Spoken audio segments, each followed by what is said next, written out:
The following is a presentation of TFNN.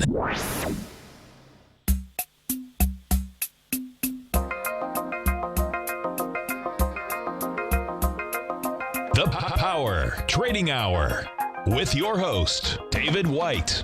Call now, toll free at 1-877-927-6648. Internationally at 727-445-1044. Now, David White. And welcome all to another exciting edition of the Power Trading Hour with me, your humble, lovable, squeezably soft. Once more into the breach do we go, dear friends. As we start the show, the S&P is up 17 points. Volume way behind pretty much the last 4 or 5 days. 2.6 billion shares as we start the show. And we've been up to a high of 1881 and a low of 1857. So we're a little bit, probably a little higher than medium in the day's range, but not a lot of juice into this market. Of course, this is the day that option market makers go delta neutral, and we start getting our first read on at least where they think we're going to be a week from Friday. So I'll be looking at that data tonight. We'll be talking about it tomorrow. In the meantime, you know, we kind of have to see how the market's moving out here. When we have not a lot of movement in some things, like the dollar index, dead flat right now, 96.07. What did it get to a low of? 95.85 to 96.72. So kind of to the downside. It did go a little higher during Janet Yellen's testimony today. But for the most part, not a great deal. A little move up. But that's pretty much standard on a Wednesday, the week before monthly options expiration. And we'll see what they tell us tonight in the data when it comes available. In the meantime, we need to get some of the things started on this show. The following takes place between 2 p.m. and 3 p.m. They think they've got to play that in the engineering room. I took it out just because I thought it was too long. But the little tinks, I guess I'll have to put them back in because they didn't sound as good as mine. Maybe it's just me. But, yeah, we've got a lot of stuff going on. So let's get moving out here. My guess is that there isn't a lot of movement over the next couple of days. At best, they can try to hold this market up and have it go sideways. But that is my best guess. I'll have a better answer tomorrow. But I am sitting on my hands. I have no desire to either bail out of any of my short positions. And I kind of actually like the way that these things are moving in the counter move off the lows. And I think they should be fine for me over the next few days. They'll do a little sideways action, and then we're going to get our next move down, and we'll go test those lows. And at that point, we'll find out just what this market has and what it has not. But I do digress. That it's all just a little bit of history repeating. On this day in 2000, Dr. Martin Bailey, chairman of President Clinton's Council of Economic Advisors, declares the fundamentals look very good. As long as we stick to sound policy, there's no reason why the nation's economic expansion, now 107 months long, cannot continue indefinitely. By year-end, the economy is headed into recession. And how the mighty have fallen. Of course, the dot-com bubble had burst, and it affected everything, including stocks that had nothing to do with dot-coms. And as very often, the contagion effect of a market is well appreciated, I guess is the best way to say it. Of course, we'd already had the first couple of weeks of the year in 2000. A lot of the stocks like Qualcomm eviscerated. I think Qualcomm at the time was trading at I think it opened January 2nd or 3rd, because just about everybody around TFNN, I think, was short the thing. But I think it on the 3rd, I think it was trading out like at 196 or 198 it opened. And a couple of days later, it continued all the way down to 130. That's split adjusted. I just remember the numbers. I don't know what it would be today. But between that and Amazon was going to lose 90% of its value or more. I think it was back then it was trading at like 120, went to $10. A lot of those stocks out there actually probably I'm going to say 1 in 200 made it. But yeah, if you can make it through the lean times, normally these stocks will do pretty good. But we'll continue. Of course, Janet Yellen speaking today, and I kind of thought it was almost hilarious, the low quality of the questions that Congress is asking her. Apparently, a lot of one particular segment of how can I say it? Just a bunch of people beating up on her on something that she has nothing to do with. That seemed like the biggest waste of time that I'd seen in a while. And of course, artfully dodging any question that would actually mean that she would have to take a position, like letting us know what they want or want the economy to do. No, we can't tell you that. We will dodge it. We will obfuscate. And of course, absolutely no way in the world should we be audited. And I think that's probably the first thing we should do. We'll probably find out we're all totally broke, not just the $20 trillion of debt we've already amassed, but, you know, what else can you say? Anyway, as of today, another couple of IPOs have been basically canceled. They said we were postponing them from a later time, but I'm just saying they're canceled. I don't know if there's anything that's going to change, at least for these 6 IPOs already this year that have been, quote, postponed. That's kind of like the euphemism that every congressman that gets caught with his hand in the cookie jar or with a mistress or whatever always says, I had to leave to spend more time with my family. That you always know that's the biggest lie in the world. And I kind of got the same sense out of it. In fact, somebody in the den said probably one of the most brilliant things, and that is, I don't believe anything until there's an official denial, and then you know it's true. And that's kind of the way it's out there. Anyway, going through a lot of these IPOs, I think there's one that might come out later this week. They tried to price it last night. I haven't had a chance to chase it down, but I don't think that there's a lot to it, although I think that a huge amount of money is made by getting these companies to go public, even in a down market like this. And can they, all get together and sing Kumbaya at the on Wall Street for a couple of days to make everybody think that the worst is over and kick these IPOs out the door? Well, these 6, no, but there's 1 or 2 out there running around that they're going to try to get out the door if they can hold the market up higher. In the meantime, we just need to continue moving on. But that's it. Not a lot going on in the markets, actually. The only thing I've been doing, waiting for this thing to continue to move, is, of course, laughing my rear end off. We'll talk about that when we come back. I may have laughed harder in the last hour than I've laughed since Kentucky Fried Movie in 1977. That's how long. I literally almost threw up laughing so hard. We'll talk about that when we come back.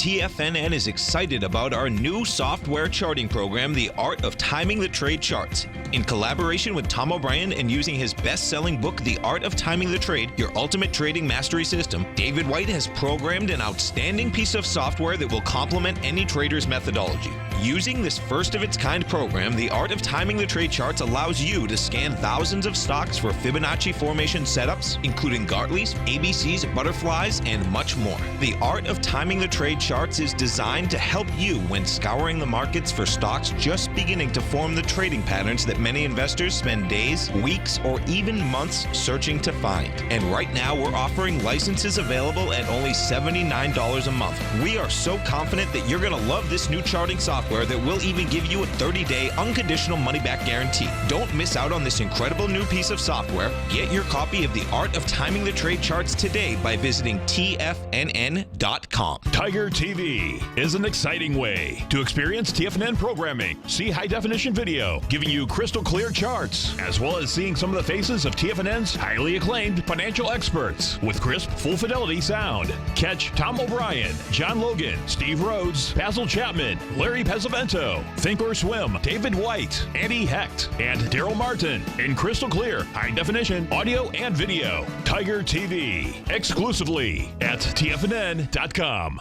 Platinum, grains, crude oil, gold, copper, cattle, hogs, gasoline, natural gas, coffee, cotton, cocoa, and sugar. These are just some of the commodities mentioned in the most recent issue of Andy Hecht's Techno-Mental Commodity Report. Andy publishes his weekly newsletter every Thursday morning, where he breaks down the commodity market and provides his subscribers with specific trading recommendations based on his trading methodology. By signing up for a free trial to the Techno-Mental Commodity Report, you'll get a full 30 days to try out this powerful newsletter service and see for yourself the types of trades Andy has recommended for his subscribers. When you sign up for a 30-day free trial, you're under no obligation to pay anything. And should you decide to continue, you will lock in the low rate of only $79 a month. Sign up right now for the Techno-Mental Commodity Report and make sure you're ready to catch the next big trade in commodities. For more information and to get started today, visit the front page of TFNN.com. Many of our new listeners have heard about the Tiger's Den, but wondered, what exactly is it? The Tiger's Den is a lively community where professional traders and investors can meet, exchange ideas and information in a comfortable, moderated atmosphere. Hear all of your favorite TFNN shows, plus see all the charts as they happen live during those shows, and have access to all those charts. You can test drive the Tiger's Den absolutely free for 30 days. It will greatly enrich your knowledge of these markets. Details on the Tiger's Den are on the front page of TFNN.com. Dave takes your phone calls now. Toll free at 1-877-927-6648. Internationally at 727-445-1044. And before we get into the stocks, I just want to tell you what made me laugh so hard. Some of you may have seen Triumph the Insult Comic Dog. He's the dog with the cigar that wanders around asking inappropriate questions to folks. But I didn't think political humor, other than maybe Larry David on Saturday Night Live, that was probably his little segment was probably the only thing that was truly funny. The rest of it was mildly obnoxious. But it's been a long time since Saturday Night Live has been funny.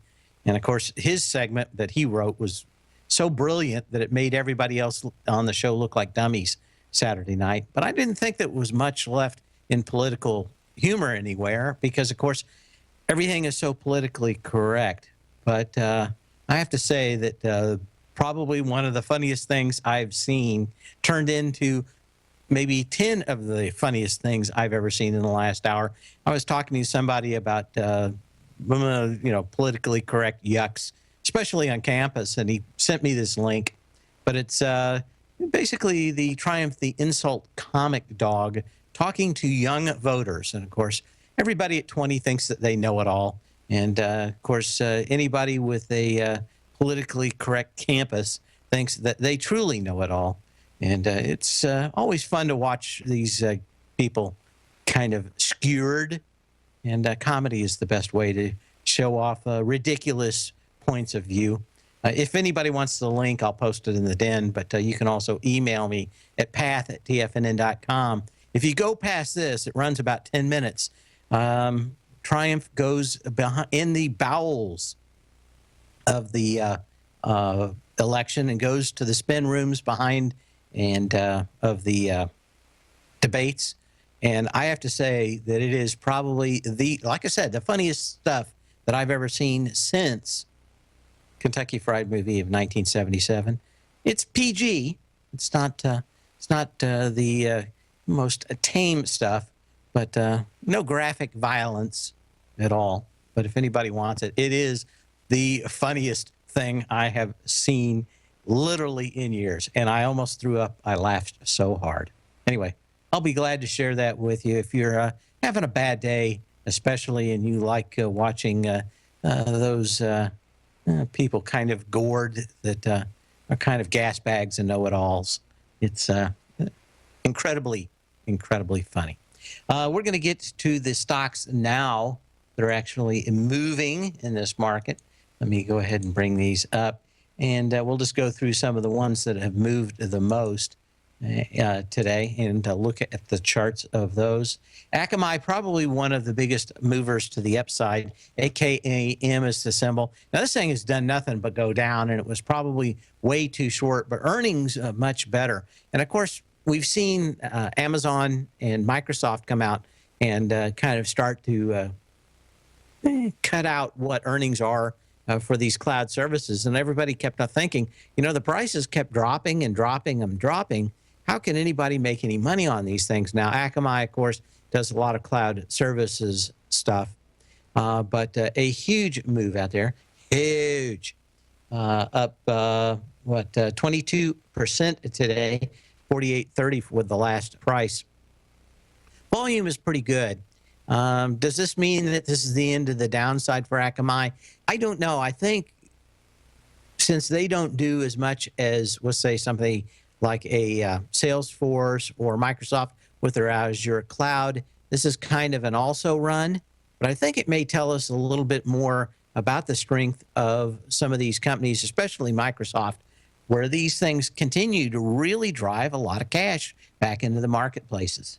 So it is interesting. Oh, I didn't write my link here. I'll put it in. Is that the same one? Yeah, it's a little different.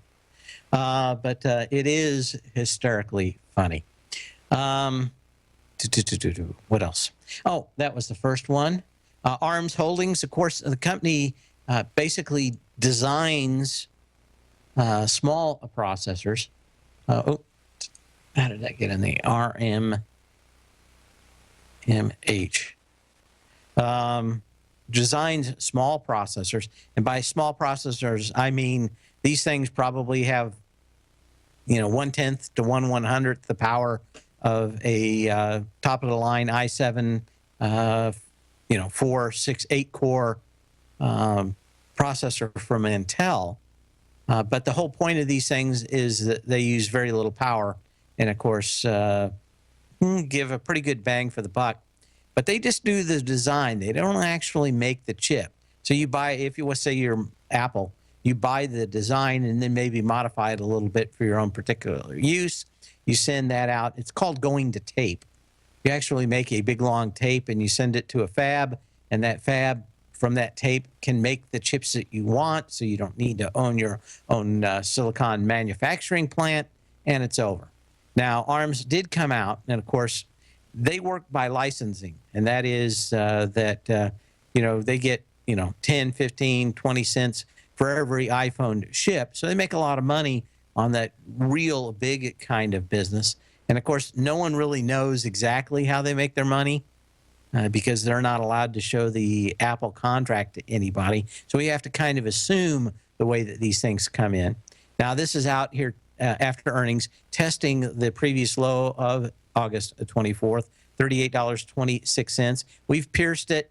It just needs 4.7 million shares, and we've got 3.5 million already in this. So you can probably say that we will exceed this. Energy on the way up is about the same as the energy on the way down.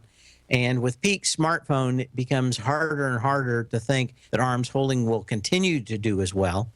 And also, you've got Samsung getting into the business of making all these chips themselves, and that's going to probably cut away at a lot of the business that ARMS has had, at least with the Asian manufacturers.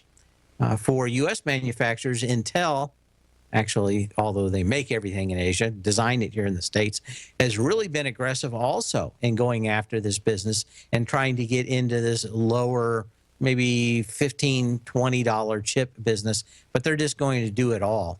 And Apple, even they should I say? Yeah. Even they have decided to hire almost 3,500 engineers and chip designers that are down in Austin, Texas. Everybody goes between we want to outsource everything to the point where Apple is now saying, well, if we outsource everything, then anybody else can buy exactly what we do and make the exact same thing. We don't want to do that anymore.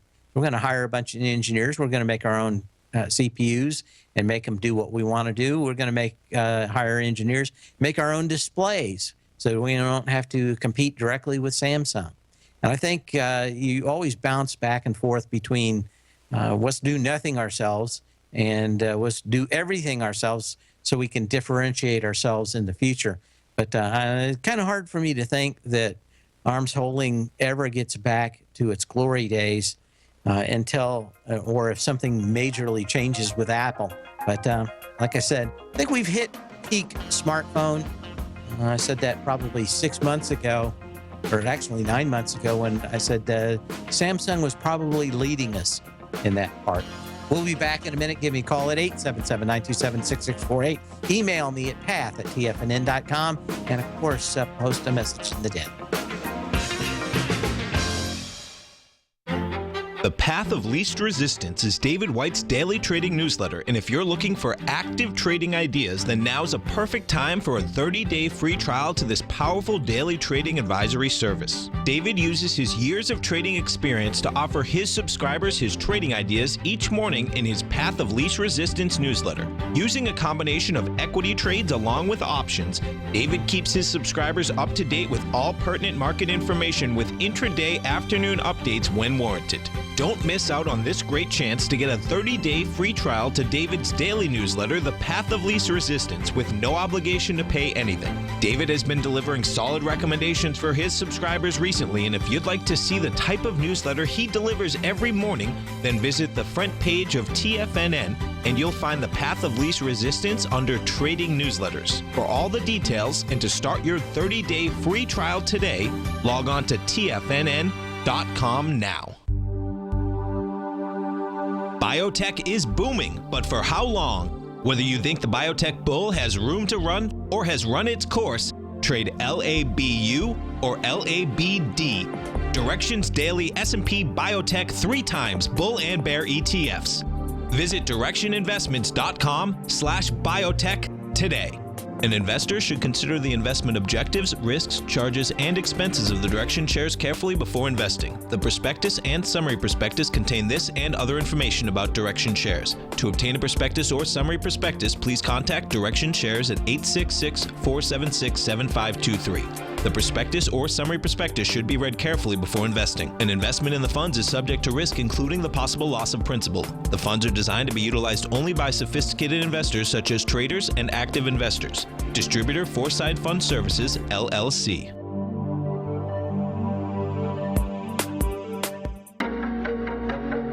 Has the current market volatility continued to stop you out of trades when the market spikes against you?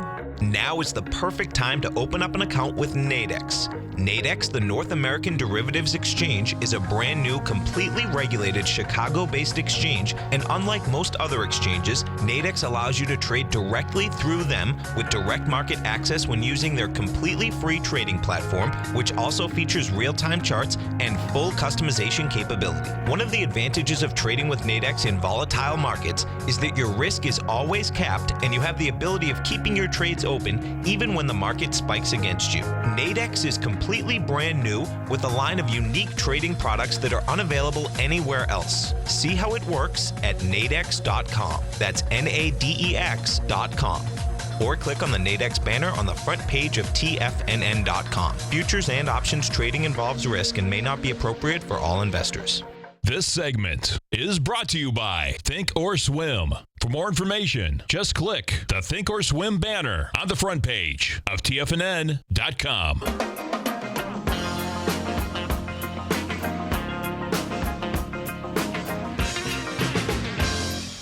Back watching the markets here. Not a lot of movement so far. 1868.20. It's going to be much more important on this how this market closes. I suspect that even though we were going delta neutral, the lighter volume today, we're now at 2.8 billion shares. What were we at yesterday? 3.5 billion shares at this time, 3.7. So volume has really dropped off. But I don't know if that just means that we're probably going to a little lower volatility maybe in the next few days until China opens up on Monday. That would be my guess right now, is that with China closed, we're going to see a little bit less of that this week. When they come back next Monday, we're probably going to see a great deal more. But volume probably going to decrease until we get into next week. Earnings, of course, still coming out hot and heavy. And what else do we have? I wanted to look at the rest of these. Baidu is out. BIDU, of course, a big Chinese company, trying to get a little bit of a leg down today. They were one of the companies that hit a scan as far as stuff that was up kind of significantly, just in the fact that this thing didn't go down today, which is pretty amazing. Up $5.15 at 145.82. So we look at this. Is there anything out here that really says this trend has changed? And the answer for me is no. Of course, it got up fairly high, what to 150? What did it get? 149.81. And there's nothing left in that. And that's why I'm wondering if maybe we just don't go kind of sideways out here for a few days until China reopens, and we'll see what happens at that point. Disney, of course, dropped the Chalupa last night and has been kind of drawing lower. It's been going through the August 24th lows at $90 that had 30 million shares. We're well on the way out here today with 26 million shares. So we broke the lows. We broke them with higher volume, but the entire that sector is fairly weak. And if we go back and look at TWX, same kind of thing in Time Warner. None of these media companies are doing anything exciting. And as somebody in the den says, a chop fast for the last 3 hours.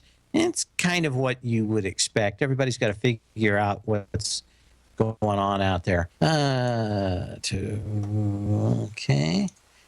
Just answering a few emails. One of the, I've probably had more response to the funny or die clip for political correctness than anything else in a while. Anyway, what else do we have going on out here? Panera on the upside, $11, up 6%. PNRA. A lot of comments in the den when earnings were coming out in this one last night. And I have a friend that just hated Panera. He's the guy that if you actually talked about spending more than $5 for food, he would look at you like, you had horns growing out of your head or you were a space alien. One of the tightest guys I've ever known, Joe. But I always take my fingers and make a cross if we ever drive past a Panera, because I told him I suspected that he thought that the devil lived in Panera for the high prices they charge. And I'm kind of interesting to see a few people say the exact same thing in the den last night. I don't go there except for Christmas. I buy a lot of bread for Christmas. Other than that, I try to eat no bread because, I love it too much. But anyway, nice bounce. A lot of discussion on whether or not they are actually getting kind of a bounce because Chipotle has, of course, been on the fritz. And I can't really say that that is a bad theory, mostly because every time I go somewhere, you get a Panera and a Starbucks and a Chipotle, and you could get a rock and throw it and hit, from either one of the locations. Normally, you can hit either one of them, which tells me that's kind of like ground zero for yuppie, local yuppie hangouts. And, of course, millennials, as they like to be called. But a huge day today, lots of volume. You do have a high volume high out here with about 3 million shares that goes back to July 29th, 2015. I think you could probably get back into that. That's 208. I'm really kind of thinking that I haven't seen a lot of expansion in this company over the last few years. It's not like Starbucks where they're actually putting more of them up. Even if it's in China, they're not really. It kind of seems to me like a company that's maybe hit its high watermark as far as expansion. I didn't see anything in the conference call that really talked a great deal more about further expansion. And, you know, a nice sandwich shop, probably charge a little bit too much, and has very tasty tomato, what is it? Tomato basil. I think that's it. Oh, I love that bread. I wouldn't be able to even fit behind this desk if they were probably a little closer. People say drugs are addictive. Man, food has to be, because it's not like you just go, hey, I'm going on the wagon, and I'm not going to eat any food for the next 6 months, so I can stay away from it. I mean, you're there every day looking at food, and it's always just saying, here I am. All I need is a little butter, Dave. There it is. Oh, I'm just out of the oven, Dave. There I am. Beautiful bread. So, you know, kind of the same thing, I guess, with Starbucks. I haven't looked at them for a while. I always said that if I owned a Starbucks or a rib joint, that I would carefully construct it next to a very busy corner and then have giant fans blowing the smell out into the traffic. And Starbucks, probably you go in there and you get the nice smell inside. But man, how big do you think Panera Bread would be, or Starbucks, if you could put them on the busiest corner and just have giant, huge mega fans blowing coffee smells, nice warm bread smells? And I don't know if you'd want to be blowing that CMG smell around. But those two I thought would probably be interesting. Starbucks will up a little bit, probably on a little bit of sympathy with Panera, because they kind of trade fairly close today. Not a lot of volume in Starbucks, though. I think you can make the case that they did come back to this gap that goes back to the 25th of August after, of course, that huge down day to 41.81. I don't know if that, maybe someone in the den can tell me whether or not that actual spike is real or not, if it got real abbreviated after that. An asterisk, like the steroid baseball teams get. Do they get an asterisk, or did they actually put them in the statistics books? Everybody always talks about the fabled asterisk. In fact, I think Andy either wrote an article about the asterisk for the markets, as this market has, of course, been on steroids. Anyway, not a lot of volume, a lot of movement. If you are looking at Starbucks out here, as I am, and looking for a retracement, I wonder if you could get anything else. $57.20 would be a 50%. We hit the 382 today, and it came back, but not a lot of volume. I'm wondering if there's enough juice in this market to get a 50% retracement, even in these stocks like Starbucks. If you're an active trader looking for that extra edge when it comes to trading and investments, then now is a great time to get a 2-week free trial to Tom O'Brien's daily market letter, Market Insights. Tom O'Brien's daily newsletter, Market Insights, comes out every market day at around 9:30 a.m. and provides Tom's daily commentary on the broad market, including the Dow, NASDAQ, and S&P, plus specific trade recommendations. There's even an update published most afternoons to keep you informed about the day's market activity. He'll give you the entry price, price target, and stop price of each stock and option trade. With Market Insights, there's nothing left to guessing. For all the details and to get your 2-week free trial to Market Insights started today, visit TFNN.com. Today, it's hard to tell if the economy is coming or going. Regardless, I want my money going in the direction I choose. If that's your stance as well, then you want to know how Everbank can help keep your money thriving just the way you want. Is growing your money a priority? Everbank is committed to a yield pledge promise to pay high yields on your checking, money market, and CD balances. Looking to diversify? Everbank ingeniously developed accessible ways to spread your money around the world into foreign currencies and even non-FDIC insured metals. And when it comes to your wealth, they bring a highly experienced and global perspective to help you manage it. Everbank's financial philosophy flies in the face of the status quo. They believe your money's performance should not be determined by today's economic circumstances, but by the drive to rise above them and create opportunities that favor your objectives. If that excites you like it does me, visit everbank.com/TFNN to find out what they can do for you. Again, that's everbank.com/TFNN. Visit them today. Everbank is a member FDIC and equal housing lender. TFNN is excited to offer a brand new piece of market scanning software unlike anything the industry has ever seen. John Logan and his team have spent years developing their market profile tools to finally be able to release the TAS Profile Scanner Plus. And right now you can get a 2-week trial absolutely free just by visiting TFNN.com and providing us your name and email address. The TAS Profile Scanner Plus is the premier market profile based scanner in the industry. Powered by the acclaimed TAS proprietary algorithms, this feature-rich scanner is a standalone desktop software that instantly filters over 2,500 global financial markets such as stocks, ETFs, commodity futures, and Forex. Within 3 minutes of signing up, you can have the software downloaded and running on your computer with a complete roadmap of market indicators and inflection points to trade off using the TAS Profile Scanner Plus. Sign up today and try this amazing piece of software by visiting TFNN.com. This segment is brought to you by TFNN. Test drive all the newsletters for free at TFNN.com.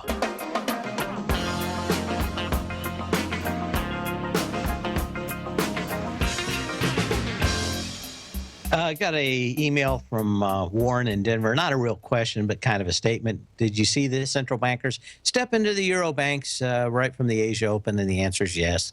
But, you know, it's just going to last a day or two or three, and that will be it. That will be all she wrote, and that will, you know, you can't really change the underlying functions of Deutsche Bank. And, of course, those stocks were all probably 80% short now. Everybody knows what's going to happen. And, you know, you're going to get these wild bounces on the way down in these stocks. It's like Enron. I remember somebody making some comment when they were going out of business. I think they'd gone from, like in 2 weeks, they'd gone from $70 to $10. I'd have to go back and look at the chart or find a chart to actually look at it. But I do remember it was like it hit $10, then it went down to $6, and then it went to like $9 in like, I don't know, 30 minutes one day. And, you know, from $6 to $9, 50% move in, you know, a handful of minutes. And when everybody is short, that's how those stocks move. And so I wouldn't say that there's anything that you can really make out of Deutsche Bank or the rest of these things rallying today other than massively short. Yes, you get big bounces out of these things. No, the volume isn't anything terrific. You got about 100 gaps down on this thing, and that a little bit could be attributed to the dollar, but I don't think so. But yeah, yesterday you had high volume of 10 million shares. Today you got 6 million shares. Could you get to maybe 8 or 9 million maybe today? I just don't see a whole lot in this other than a big move. And in fact, if you take it back, did this thing really break the trend line where this thing really went to the double black diamonds starting the beginning of the year? And the answer is no. I mean, this thing was $24 coming into the first of the year. It's now, you know, $24, $16. You just get these kind of bounces. And my guess is nothing has changed. Crude hasn't really, in any meaningful way, moved out of the marketplace to some level that changes the economics for drillers. Those guys will not be able to make their payments. In fact, I read some more about exactly when a lot of these payments do come up, and they are in March. For a lot of the U.S. banks, I'm unsure where the payments that Deutsche Bank would be working with. I saw a lot of their loans were actually in Africa. And the question is, you know, how long is it going to be before those things are due? And Deutsche Bank actually has to fess up that nobody's paid them. Kind of tough to see. But, yeah, I saw that they can get involved and they can mess around. The one job, they can't really change the overall long-term move of these stocks. What they can do, though, is slow them down. And that is the job of the Fed and the EU folks over there like Draghi. And that is, they are not bigger than the market. Can they manipulate it for a while? Yes. And mostly what their job is to slow things down so you don't have some massive crash and everything blow up. They don't mind if you get a flat tire and have to pull off to the side of the road. They just don't want all four tires going flat at once. You can give me a call at 877-927-6648. Email me at path@tfnn.com or post a message in the den. Rudy's Barbecue. Don't know where that's at. My barbecue place is Jazzy's, and I like it. But they were kind of smart, except that they put the fireplace where they cook all the meat far from the road. I would have literally put that thing right next to the sidewalk and had giant fans on the roof blowing it down on the people going by. This market is not going down. I don't know why you would say that. It's just up 10 points now.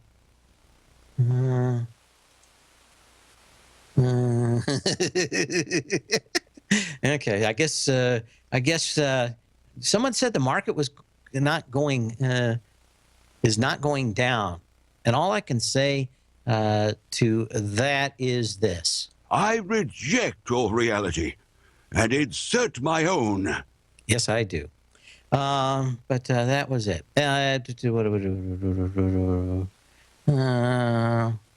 What else do we have here? I'm just looking through some of the email that you fine listeners have been sending me here and see if there's anything else to get to. A lot of comments, not a lot of questions. Go back in here. Did we get through all the earnings today? We've got to go back to that. Maybe did. Of course, we didn't talk about it. I probably should have talked about it at the beginning of the day.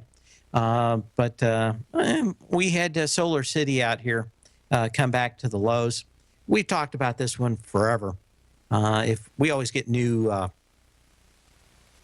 listeners, though, so I will go back to this.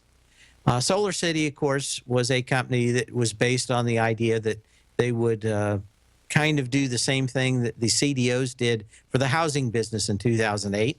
That is that they would make loans, and those loans would pay for solar cells on top of people's houses.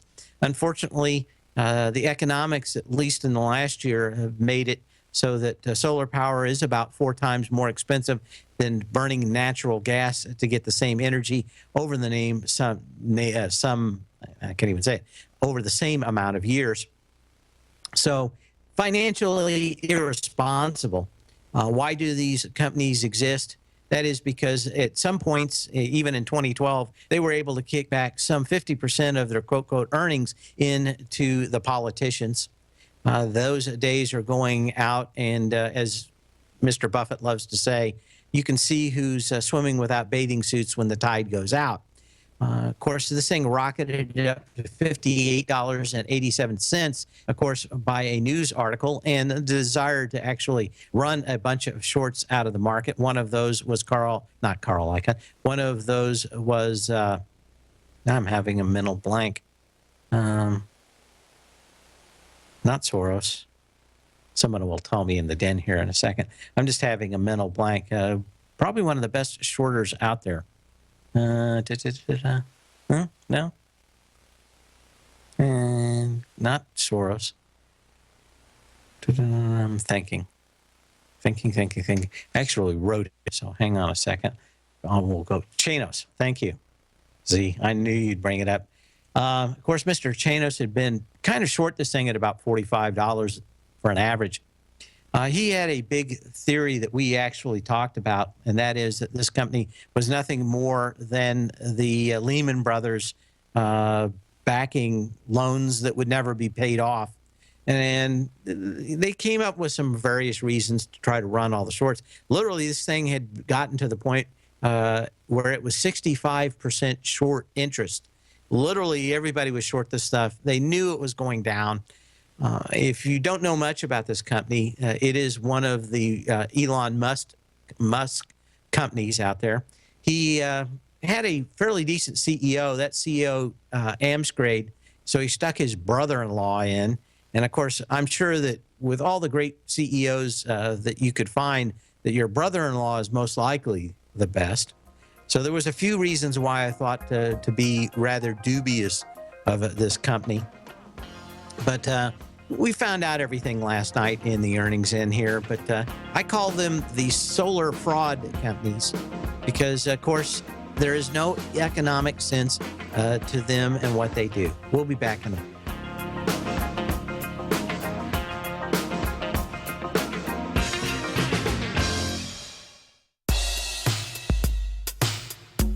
Tom O'Brien's weekly gold letter, The Gold Report, gives complete and concise coverage of the entire gold market. Inside, you'll get Tom's commentary on gold, the dollar, the rand, the bond, the XAU, the HUI, and detailed coverage of nearly 25 mining stocks. He'll give you the entry price, price target, and stop price of each stock trade. The Gold Report is a long-term newsletter where the focus is on building real wealth through the management of a successful portfolio of gold stocks. With a lifetime of knowledge and almost 12 years of writing his informative weekly newsletter, The Gold Report, Tom O'Brien can provide you with the important market information to help you make better trades in the gold market. Don't let the next bull run in gold pass you by. To get a month-long free trial to The Gold Report, an $85 value, visit the front page of TFNN.com today. David White's newsletter, The Technology Insider, is focused like a laser on finding the next big things in technology. If you had invested only $10,000 in Microsoft in 1986, you'd have been a millionaire by 2000. Disruptive technology like Microsoft's is the key to these massive long-term profits, and the Tech Insider is the vehicle from TFNN to capitalize on these opportunities. This is the go-to newsletter that identifies, monitors, and profits on mostly little-known cutting-edge companies with great long-term prospects. David's experience is as an inventor of Emmy-winning animation products for TV and Hollywood that propelled a company public. Match that with 14 years as a full-time trader, and he's uniquely qualified to guide you through the light-speed world of ever-evolving high-tech. If you're ready to ride the next big technology bull market for less than $40 per month, log on to TFNN.com and get your 2-week free trial to the Technology Insider. Get in on the ground floor of the next big thing today. Hi, I'm Steve Rhodes, host of the Trader's Edge heard daily at TFNN.com and author of Mastering Probability, a daily investment and trading newsletter service that I send out each morning by 8 a.m. My morning newsletter service covers exactly what the markets have been doing since last night's close, providing you with an edge on your trading day ahead. You get actionable trading ideas, including the exact entry, stop, and profit targets. Plus, I'll teach you the patterns and hidden market correlations that will make you a better trader. As a subscriber, you'll gain access to my 90-minute money management workshop, where I'll teach you the secrets that'll save your assets. The bottom line, I've got your back, including a 30-day money-back guarantee. See for yourself the type of analysis I provide each trading day by signing up for Mastering Probability today. With nothing to lose, this is an offer you should not pass on. Mastering Probability can be found under Trading Newsletters on the front page of TFNN.com.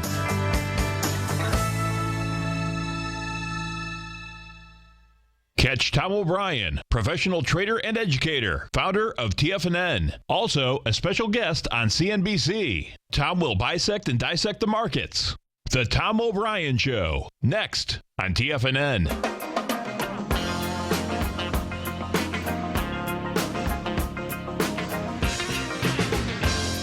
And we've got a few stocks out here at least trying to get to their lows, and some actually hitting lows with lighter volume. Why? Just because. Why is People's Republic of China. It engages users in real-time online group activities through voice, video, and text on personal computers and mobile devices. Anyway, they are back to their lows, and that is the $51.02 low of August 24th. That had 3.4 million shares. Today, we are through that with 457,000 shares. And again, normally you would say, hey, these stocks have to bounce. But I don't know if it is something that the Fed did and it's just the after effect. But ever since we've seen those stocks like the energy sector go down, hit lows, and then never stop, never pop back in the trading range, they just continue down. A lot of these stocks are just doing that. Now, of course, if you ever paid any, well, if you've ever looked through the Richard Wyckoff Foundation stuff, it's basically price and volume trading from the 20s and the 30s. But the buy signal, or at least the bottom signal, has always been you go below a previous low on lighter volume, and then you pull back into that trading range, and you close above that. So you need to close above $51.02. What's today out here? Low, yeah, we're underneath it. It'd have to close a little higher out here. It does have light volume, but we're going to watch this one the next couple of days here on the show. But I just don't see anything out here that really is bouncing with any kind of volume or any kind of effect. But I did find that that was very interesting. Some of the other stocks that seem like they probably should have had better bounces today. Yum Brands is getting back into its high volume down days, which go back to the 7th of October on Yum Brands. This is when they announced that China was giving them all kinds of fits. We've been in this lower trading range, kind of got back in and filled this gap a couple of times, back up to the $76 level. But, you know, we're bouncing out of here. You would like to see more volume than the 1.4 million shares we have already today. But at the same time, we still haven't pierced that low. And with that high of a volume of a low, you've got to get it pierced. $65.89 from that October 8th low. And I don't think we've gotten into it, have we? What's the low of that day? 68. So we still have a few more bucks to go. And bounces today on this light of volume don't really make me think that anything is significantly changed in these, and that these need to and will test the lows much sooner, maybe in the next day or two. Some of the stocks have bounced, but most of them are like that. We have a great deal of these stocks, of course, that did that August 24th low spike, went up on light volume, and then come down on massive volume. FactSet Research Systems, which actually does a lot of market data work. FDS is a symbol on this one. Probably not thinking that a lot of people are going to be out here with and looking for market information. 139.56 on its August 24th low with 610,000 shares. Now, this kind of has at least popped back into the trading range. But again, this hammer coming right off of a test back into the trading range, and not a lot of juice. Just 200,000 shares today makes me think that we've got a trend that is probably fairly well defined out here. As we go in to the end of this show, getting ready for and get warmed up for Tom O'Brien, we are up 11 and a half points on the S&P cash, 1864. Just 3 billion shares, which is very light compared to yesterday, where we're turning into 4 billion shares already. Sell when you can, not when you have to. Cover when you can, not when you have to. We'll see you tomorrow. Same back channel. Larry Pesavento has just started his brand new service, Fibonacci 24/7, and he's already delivering content to his subscribers on a daily basis when the market's opened and even on weekends. Each Monday, you'll receive Larry's written report that provides detailed commentary and a summary on the charts and videos that Larry sends out. And throughout the week, when warranted, Larry will send out via charts or videos or both the key markets that he is watching during the day. This will be up-to-the-date, active trading information that will help you in your daily trading. In Larry's first week alone, he sent out 25 charts, 6 videos, and a full report to his subscribers in just 1 week. If you're a technical trader that uses patterns and retracements to trade, then Larry's service Fibonacci 24/7 is something that you must try. Right now, new subscribers can get a full 30-day money-back guarantee. With nothing to risk, sign up now to Larry Pesavento's Fibonacci 24/7 by visiting the front page of TFNN.com under Trading Newsletters.